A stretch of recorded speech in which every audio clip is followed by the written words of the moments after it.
Olá, alunos e alunas, sejam bem-vindos para mais uma aula de ciências.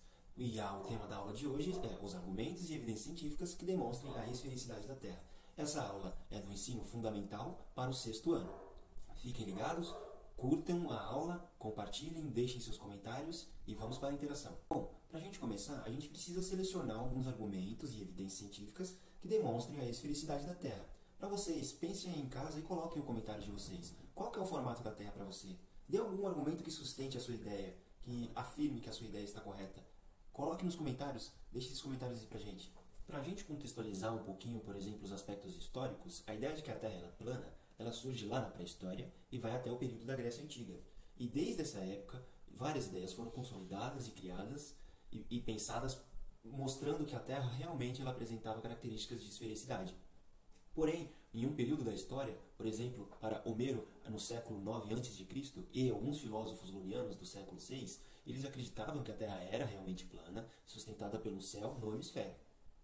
Bom, para Tales, por exemplo, Tales de Mileto, esse disco plano, ele repousava sobre a água, e assim como as ideias das civilizações antigas babilônicas, ou seja, muito dessa história pré-histórica realmente fez parte da história e foi acreditada durante um período da nossa vivência na Terra. Apesar de muito contestada, as ideias terraplanistas elas ganharam uma evidência depois no século XXI, por meio de Samuel Birley Hobbaton. Ele, que foi um fundamentalista religioso e se baseou em algumas interpretações bíblicas para realizar um experimento no canal de Bedford, na Inglaterra, onde ele observou o mastro de um navio e, ao se afastar, segundo ele, esse navio não sofria variações no horizonte. Bom, anos depois, o naturalista Alfred Russell ele realizou novamente esse experimento e apontou algumas inconsistências, e de fato ele demonstrava que a esfericidade da superfície era terrestre. Mas afinal de contas, quais são as evidências de que a Terra é esférica? E como que a gente consegue perceber essas evidências no nosso cotidiano? Bom, o eclipse solar, por exemplo, ele é um fenômeno astronômico que ocorre quando a Lua passa entre a Terra e o Sol, bloqueando total ou parcialmente a luz solar para um observador aqui da Terra. Isso acontece apenas durante a lua nova, quando a lua está alinhada entre o Sol e a Terra. Bom, esse eclipse solar ele é uma evidência de que a Terra é esférica justamente porque ele não pode ser visto de diversos lugares da Terra.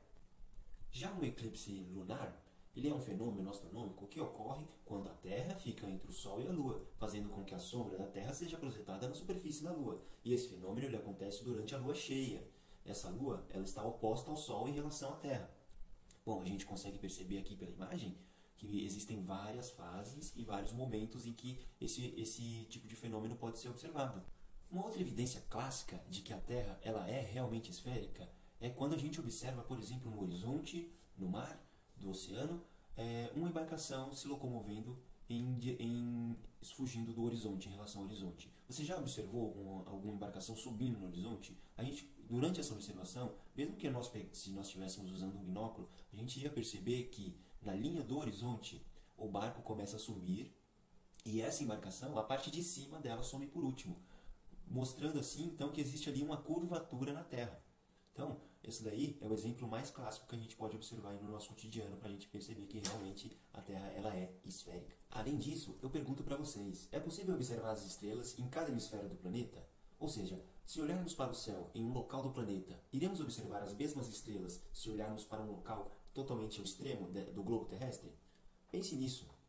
Se olharmos para o sul, por exemplo, à noite, no hemisfério sul, vamos ver sempre as mesmas estrelas, independente de onde estivermos. Essa observação é impossível se a Terra fosse plana e só pode ser explicada se a Terra for um globo, galera. Então, observem as estrelas, façam a observação das estrelas e, a partir da observação das estrelas, a gente pode inferir que realmente a Terra ela é esférica. Bem, uma outra história clássica e experimento bastante contado na história da ciência é o experimento de Aristóteles, onde ele mediu o ângulo de sombras para determinar a circunferência da Terra usando apenas 2 pontos de medição de Alexandria até Siene. E já sabia que a Terra era esférica, ou seja, ele já acreditava nisso e realizou esses tipos de cálculo, a partir da análise das sombras que ele observava em cada um dos locais. Outra pergunta a se fazer, e uma grande evidência de que nós vivemos em uma Terra que é realmente esférica, é por que os outros planetas eles apresentam essa característica esférica e nós teríamos que ser plano? Por que nós seríamos plano, totalmente diferentes daqueles outros planetas que são observados atualmente com tanta tecnologia por diversas agências de fomento de pesquisa, agências que são realmente renomadas e que fazem pesquisa de alto nível relacionadas à observação desses astros em todo o nosso sistema solar, claro. O que a gente pode concluir aqui é que não existe um debate para estabelecer e comparar a Terra plana entre o modelo esférico da comunidade científica. Realmente, o que a gente está tratando aqui é que o terraplanismo ele é uma pseudociência, ou seja, uma falsa ciência. E quando estamos falando de ciências, aqui na aula de ciências, a gente não deve considerar isso como um argumento científico. Além disso, quando a gente começa a tratar dessa forma, tentando equiparar essas duas coisas, a gente percebe que na Terra plana ela é uma teoria impossível de ser provada, uma vez que ela é baseada em teorias conspiratórias. Essas teorias conspiratórias são histórias que apontam a atuação organizada de muitos agentes. E nesse caso, esses complôs seriam criados por governos e agentes espaciais. Essas as mesmas agências que mostram pra gente que outros planetas eles também são esféricos, claro. E aqui, claro, fica um ponto para chamar a atenção de vocês, até para podermos discutir em uma próxima aula. A crença de que a Terra é plana, a princípio, ela é inofensiva. A questão é que movimentos não estão isolados e eles se ligam com outras teorias conspiratórias que acabam sendo um pouquinho mais perigosas, como, por exemplo, o movimento anti-vacina, tema para uma próxima aula. Bom, teorias conspiratórias elas ainda apresentam um reflexo no campo político, como, por exemplo, para determinar os rumos de algumas políticas públicas no combate aos fake news, que são realmente um novo problema para a sociedade nas redes sociais. Assim fica o questionamento. Os terraplanistas eles se referem à ciência como algo fechado e dogmático. Bom, devido ao fato da comunidade científica ela dialogar pouco com o público externo.